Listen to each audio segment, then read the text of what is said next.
Hi, I want to talk about my top 10 movies from 2023, and I am so excited because all but two of them actually came out in 2023, and that's very rare for me. I feel like we're having such an amazing movie year. I'm so excited to see what comes of the Oscar race, and yeah, what can I say? This was a good year for me to finally get AMC stubs. It worked out for me. So in 10th place, I have Polite Society.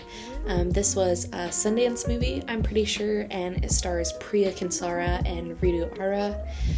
This is about two sisters in Indian polite society that are fighting against what's expected of them, and the younger sister is especially fiery and passionate about martial arts and is using that talent to help save her sister from what she thinks is a doomed marriage to evil in-laws. This is just a fun movie. It's great stylistically.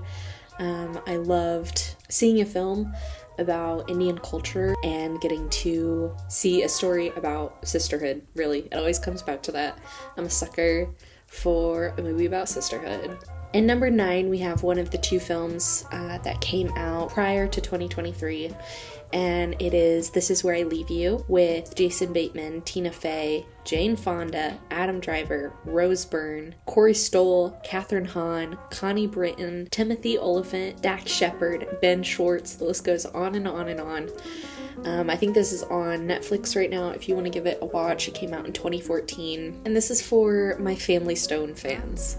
I grew up absolutely loving Family Stone, and when I was convincing my family to watch this movie, I explained it as Family Stone, but set at a funeral instead of at Christmas time. They just have some great cast chemistry. It feels very realistic to a big family with lots of siblings. It obviously has an amazing cast of characters, and I'm not usually a big Jason Bateman person, but he is absolutely, I'm gonna sneeze.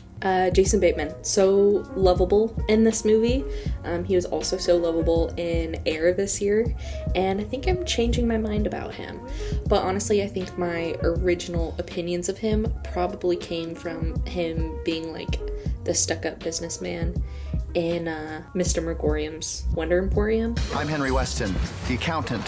So maybe that was just like set in my brain from a very young age. Back to some 2023 releases. I have The Lesson at number 8, starring Richard E. Grant, Julie Delpy, and Daryl McCormick. This is great. I love this, and I didn't see anybody talking about it, and unfortunately it's like not on any streaming services right now. This is a great dark academia, a psychological thriller about a young writer who takes a tutoring position at a home where the head of the household ends up being one of his favorite writers.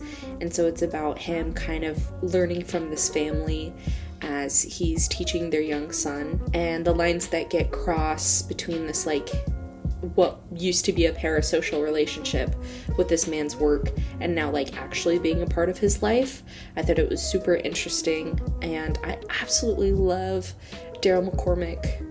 I bought huge stock in him after Leo Grand, and I'm so excited to see what all he ends up doing because I think he's just fabulous. In my 7th slot, I have Bottoms by Emma Siegelman. This stars Rachel Sennett and internet's favorite Io Edebri. If you haven't heard about this, this is like the Gen Z feminist high school rom-com version of Fight Club, which sounds ridiculous, but is all very, very true. It's campy and goofy, and I don't usually love campy movies, but something about Rachel Sennett and Io, you just believe them.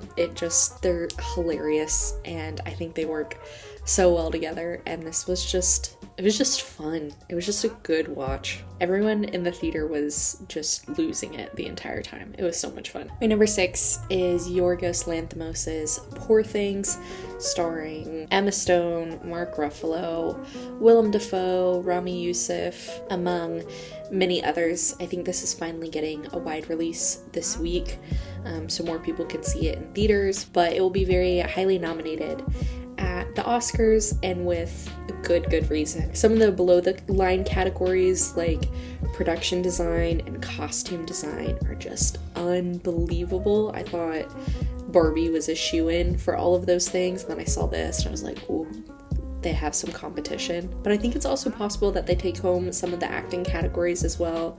Emma Stone was just delightful and amazing, and Mark Ruffalo was absolutely hilarious. I like Mark Ruffalo, but this is just so different from anything we're used to seeing him in, and so that made it like just all the more amazing to see him in this role. I've talked a lot about the plot of Poor Things because I also read the book this year, but Poor Things is kind of the feminine version of Frankenstein, to say the least. It's got so much going on. There's a lot about politics and society and being a woman, and the idea of science over belief and romanticism, and there's just so many things going for this film. I definitely think that I liked it a lot more because I had read the book, and so I wonder what my opinion would have been of it if I hadn't read the book and gotten some of those deeper layers.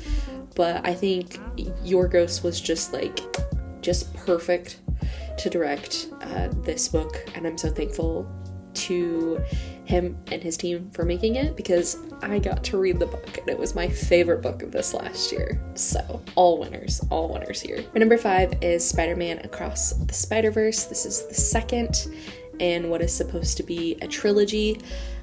Ultimately, I liked this a little bit less than the first one, but I wonder how much of that was just because the first one was like so life-changingly different than any other animation I had ever seen before. But I'm really excited to see the third one. I'm sure it will be a long time before that comes out, but I just think these films are amazing and really truly brought something new to the Spider-Man character and plotline, and yeah, they're just amazing. I can't say anything new about these movies that hasn't been said already. My number 4 was Asteroid City. I am a very hit or miss Wes Anderson fan. My absolute favorite of his is The Royal Tenenbaums. I think that's like practically a perfect movie, at least for me and my temperament and what I like in film. But some of his other stuff just isn't my favorite. I was not a fan of Moonrise Kingdom. I couldn't even think of the name of it. Really didn't like Moonrise Kingdom, and so I wasn't sure. I wasn't a huge fan of French Dispatch.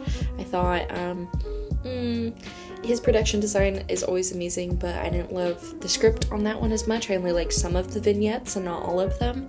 But Asteroid City was so good. I think it got back to the heart of the films of his that I do love, like Tenenbaums. There was so much to pick up on. I love the mixed media vibes of it and the like pulling back the curtain aspect. It obviously has a great cast and Jason Schwartzman, Scarlett Johansson, Tom Hanks, Jeffrey Wright, Tilda Swinton, on and on and on and on and on and on and on and on and on. How would one even explain Asteroid City? It's a like off the beaten path town in the 50s, and their big claim to fame is that an asteroid has struck down there at one point, and there's like a kids camp going on there, and then there's another asteroid or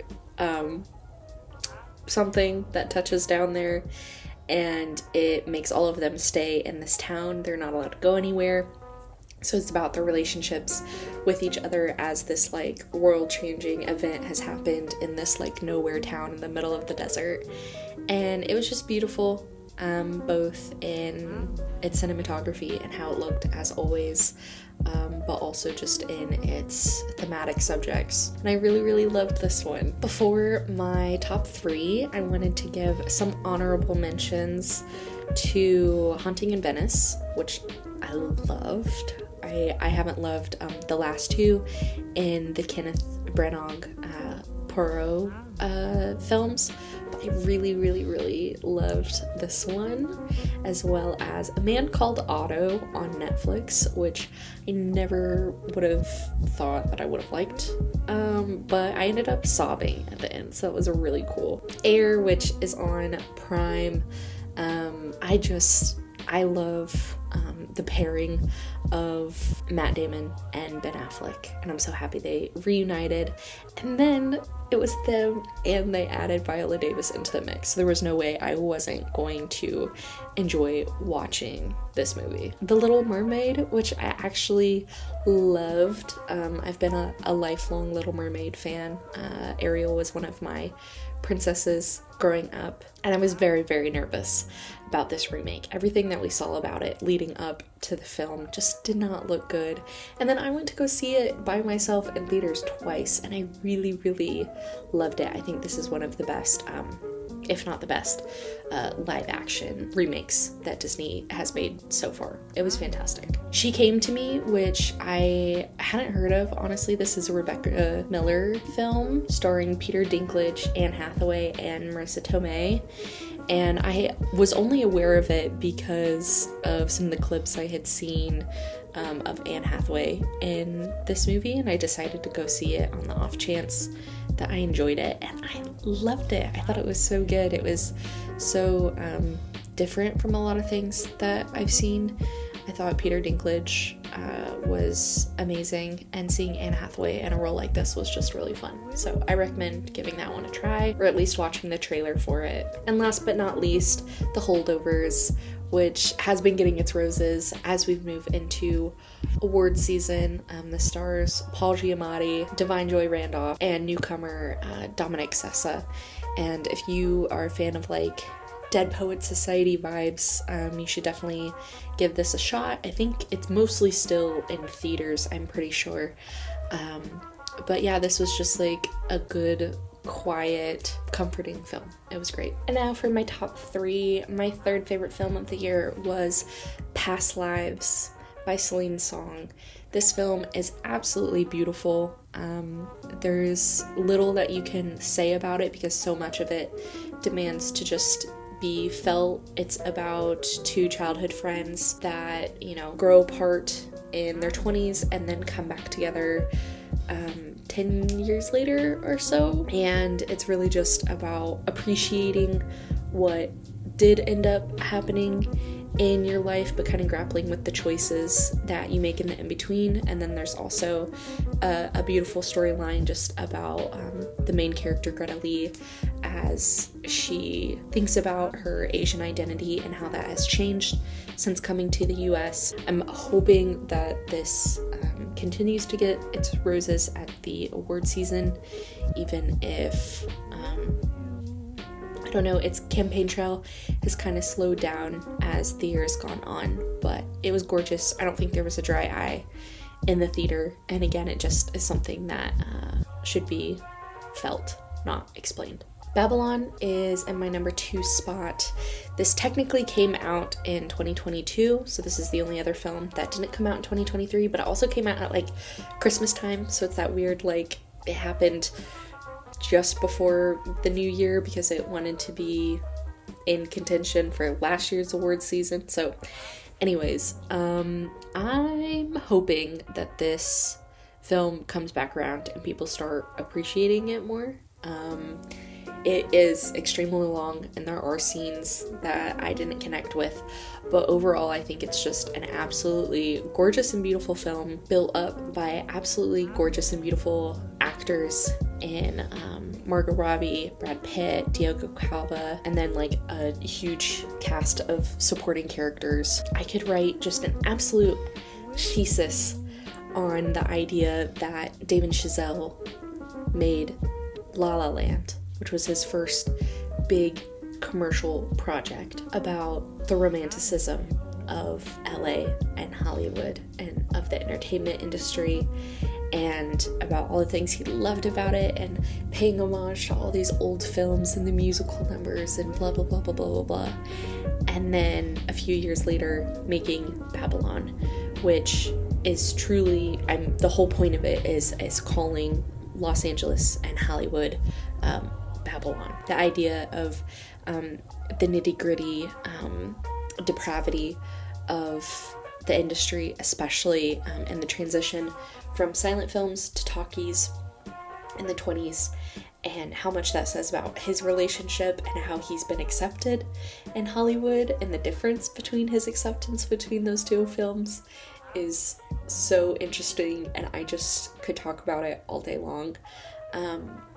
But I mean, it's just gorgeous. The cinematography is some of the best things I've ever seen in my life, and I can't believe that it wasn't recognized for that at the Oscars or anything. But I really hope that people come back around on this movie, because I just thought it was amazing. And last but not least, my number one film of the year is Saltburn.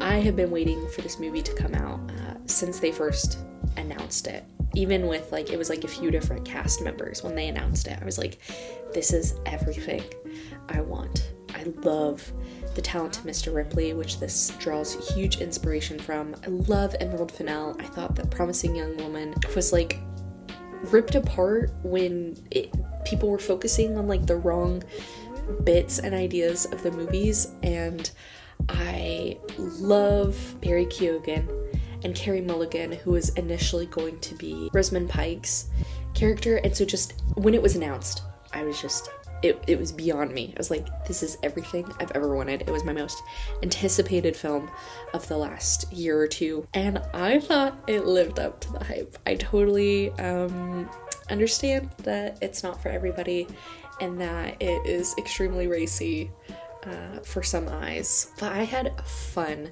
and it was beautiful, and I don't need all of my movies to make perfect sense. So in those films that I could see the plot holes and the discrepancies, and I just don't care, because I had so much fun. Obviously the internet has gotten a hold of it, and quite honestly, for someone that you know, lives her life to talk about movies and be surrounded by talk about movies, I'm so tired of the Saltburn dialogue. I think it's over-talked at this point, but I guess I'm glad that people saw it, I guess. I don't know. But I had great fun, and this is my number one movie of the year, and I'm so thankful that it lived up to the pedestal that I put it on, because I've been looking forward to it for far too long for it to have been anything under number 10, but I'm glad it was number one.